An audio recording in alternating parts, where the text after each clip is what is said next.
Mari kita kembali melanjutkan topik podcast untuk minggu ini.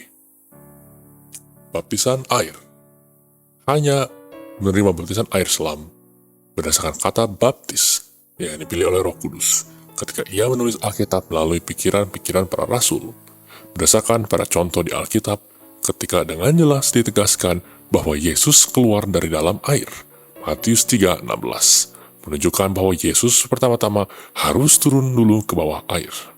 Sekalipun Yohanes dapat mencelupkan dan mengangkat secangkir air untuk memercik atau mengguyurkannya ke atas kepala Yesus, ia tidak melakukannya. Mengapa? Karena Yohanes telah mengerti prinsip penguburan. Sifat lama diri sendiri harus terjadi, sekalipun Yesus telah bebas dari sifat lamanya, karena ia tidak punya sifat dosa. Namun demikian, ia bersedia untuk menjalani baptisan air untuk memberikan contoh bagi orang lain sehingga semua kebenaran dapat digenapi. Matius 3:15. Manfaat dari baptisan air. Kebenaran Allah memenuhi kehidupan kita. Matius 3:15. Kita memasuki kematian Kristus bersama dengannya dan menguburkan sifat lama diri sendiri dan sifat dosa. Roma 6:3-4. Kita dibangkitkan sebagai ciptaan baru di dalam Kristus, memasuki kehidupannya. Galatia 3:27. Kita dibebaskan dari perbudakan dosa melalui penguburan. Roma 6:6. Kita mampu menerima manfaat lainnya seperti yang dicontohkan oleh Alkitab, yaitu kelepasan. Keluaran 14:13.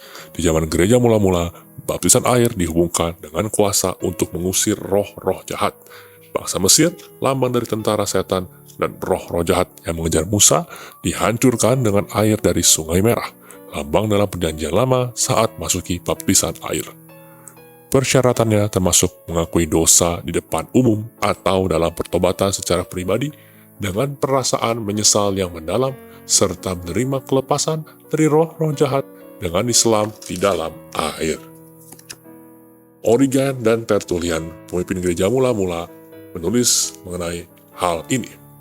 Saya percaya baptisan dapat bertindak sebagai pengusiran terhadap roh-roh jahat ketika orang percaya melepaskan imannya untuk menerima Allah dan mengharapkan untuk menerima manfaat-manfaatnya. Karena iman adalah bahan pokok utama setelah pertobatan untuk menerima baptisan dan untuk memulai perjalanan iman. Bagaimanakah baptisan air dapat membebaskan kita dari ikatan roh-roh jahat? Alasannya adalah seperti dua sisi lipatan. Dengan melepaskan manusia lama dan sifat dosa, cengkraman roh-roh jahat, keinginan untuk berkomitmen dengan dosa, komitmen dengan dosa adalah sama dengan membuka pintu bagi roh-roh jahat dibuang, sehingga roh-roh jahat tidak lagi memiliki tempat berpijak untuk berdiri. Dengan masuk ke dalam kematian Kristus, bersamanya dalam rendaman air, roh-roh jahat diusir, karena mereka tidak dapat berada di hadirat Kristus, dan ataupun tidak tahan terhadap kekudusan dari baptisan air, yang merupakan otoritas Roh Kudus. Kesembuhan dicontohkan melalui 2 Raja-Raja 5:1-14. Kesembuhan fisik dapat terjadi melalui baptisan air, karena Alkitab mengatakan bahwa beberapa di antara kita menderita sakit atau lemah karena pelanggaran-pelanggaran kita. Mazmur 31:10, Mazmur 3:23, Yakobus 5:16. Dan karena sifat dosa kita, akar masalah dari pelanggaran-pelanggaran kita diserahkan ke dalam kematian dan dikuburkan ke dalam baptisan air. Regenerasi dan pembaharuan. Pembaharuan pikiran dapat terjadi melalui baptisan air. Dengan menyerahkan kematian ke dalam baptisan air, manusia lama dan cara berpikir kita yang lama, serta keinginan-keinginan kita yang berakar di dalam sifat dosa lama, semuanya diserahkan ke dalam kematian.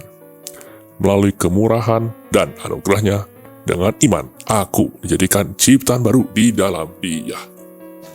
Dengan percaya kepadanya dan kepada otoritas dari baptisan air. Pembaptisan air kembali, Kisah Rasul 19 ayat 2-5. Ada kecenderungan untuk membaptis kembali orang percaya jika ditemukan bukti bahwa mereka kurang mengerti doktrin baptisan. Di dalam contoh ini, Paulus mengklarifikasi bahwa orang-orang percaya Yahudi telah dibaptis ke dalam baptisan Yohanes, tapi tidak di dalam nama Yesus, yang merupakan baptisan Kristiani. Ia kemudian menginstruksikan mereka dan membaptis ulang dalam nama Kristus, diikuti dengan penumpangan tangannya atas mereka dan mengimpartasikan baptisan Roh Kudus. Kapanpun ditemukan adanya kurang pengertian pada orang percaya sehingga mereka tidak menerima manfaat dan manifestasi yang utuh dari baptisan air, sangatlah masuk akal bagi orang percaya untuk diajarkan kembali mengenai baptisan air dan manfaat-manfaatnya, kemudian membaptis ulang mereka di dalam nama Yesus. Kadangkala kelepasan dan kesembuhan yang dahulu tidak terjadi selama baptisan air akan terjadi ketika orang percaya melepaskan imannya kepada Allah dengan mempercayai bahwa otoritas baptisan air benar-benar bekerja dan mereka dapat menerima semua manfaat-manfaatnya.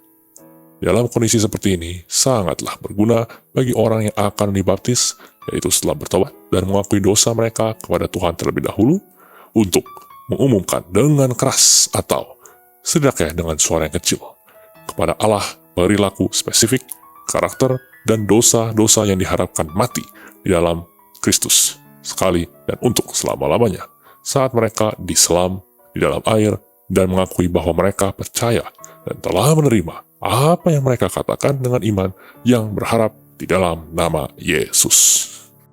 Mari berjalan dalam kuasa Roh Kudus dan mengupas tentang peperangan spiritual. Subscribe YouTube channel kami dan nyalakan lonceng notifikasi serta follow sosial media kami untuk mendapatkan konten Kristiani secara reguler.